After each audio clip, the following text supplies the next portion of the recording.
stupid, right? You're paying $250,000 for a piece of cardboard, and you're right. Pokemon is blowing up. I have no doubt in my mind this card will be worth $1 million between 2 and 3 years from now. So the year barely kicked off, and Logan Paul is already swimming in hot water, and the wild part is this drama didn't just pop up overnight, it was planted years ago. Some of you probably remember back in 2022 when Logan started going all in on Pokémon trading cards, and not in a casual way either. He was dropping millions to scoop up Charizards, unopened PSA boxes, and other ultra-rare, high-demand Pokémon assets that collectors were chasing hard. It was flashy, it was expensive, and it definitely turned heads across the internet. And let's be real, this all came after the massive NFT wave and the whole crypto zoo situation, which exploded into scandals, backlash, and lawsuits that everyone saw coming. That era left a serious mark on his reputation. At that point, it honestly looked like Logan was trying to pivot into something safer and more tangible, because the writing was already on the wall. The NFT space was collapsing fast,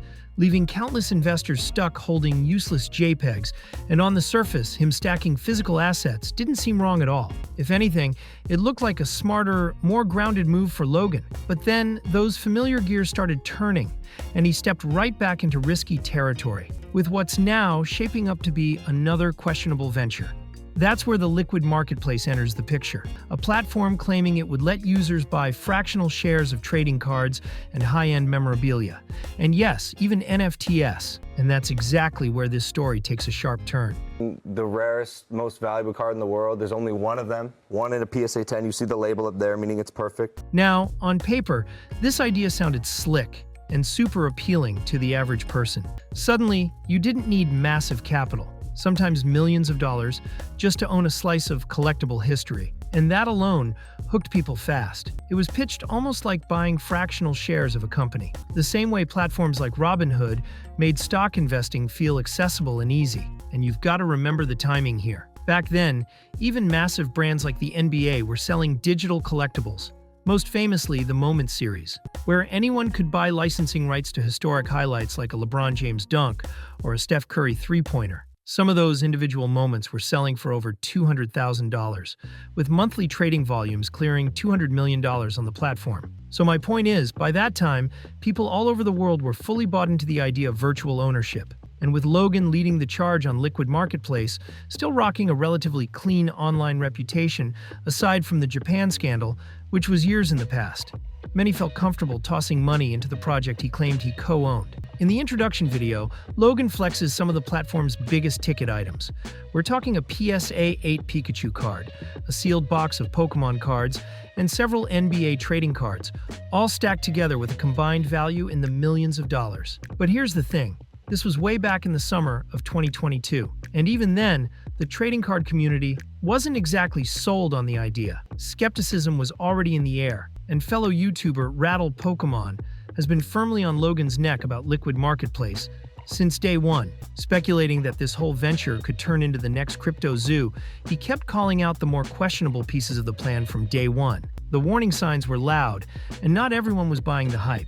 Fast forward 3.5 years, and this situation finally comes roaring back to life in the messiest way possible. The spark was yet another video from Logan Paul himself, where he claims he'll be selling his most prized Pokémon card, a PSA 10 Pikachu Illustrator, for $5.3 million, plus a royalty tied to what he says is a $25 million auction for the card. And here's where things really start to get uncomfortable. When you rewind back 3 years, one of the biggest selling points of the entire Liquid Marketplace was the fractional ownership of that exact same card. This wasn't some small detail either. The card was advertised dozens of times by Liquid Marketplace, repeatedly using Logan's image and influence to push the sale and build trust around it. Some of you might even remember when Logan walked out with that card literally chained around his neck during his first WWE professional match. He even snagged a Guinness World Record for the purchase, reportedly buying the card for $5.2 million, turning it into a full-blown spectacle. And this is where Rattle Pokémon,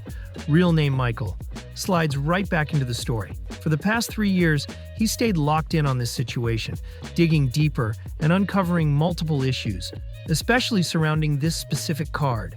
First off, he claims the card was never supposed to be graded a PSA 10 and never should have been in the first place. Now, the claim is that this card wasn't always crowned royalty.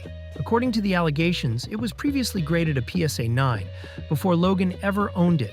but was allegedly resubmitted again and again until it finally landed the so-called Holy Grail grade. Rattle points to photos from that era showing the card still marked as a 9, raising serious eyebrows in the collector world. And like I mentioned before, by the time Logan got his hands on it, the deal itself was already wild. He reportedly traded the same card graded at a $9 plus $4 million in cash to secure what became the PSA 10 version, the one many argue should still be a 9.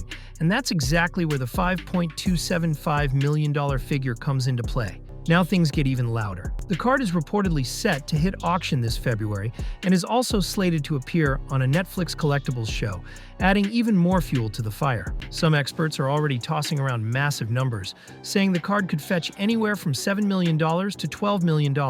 And that's when people really started asking questions. The biggest one being, how is this sale even allowed if so many people supposedly own fractional shares of the card through Liquid Marketplace? And more importantly, would those users actually get paid from the sale mentioned in the video or from the auction set to happen in just days? Now, responding to all the growing backlash, Logan issued a public statement saying this: "Attention Liquid Marketplace users. As you may know, the PSA 10 Pikachu illustrator was previously listed on Liquid Marketplace, where users could purchase tokens. That, according to the company, represented fractional ownership interest in the card in May 2024. Continuing that statement, Logan went on to say, "Consistent with the platform's terms, I paid a substantial buyout amount to the platform, which was intended to be distributed to actual owners based on their respective percentages." And here's where things get spicy. Roughly 2 years after the fractional sale, Logan claims he used a so-called lupo term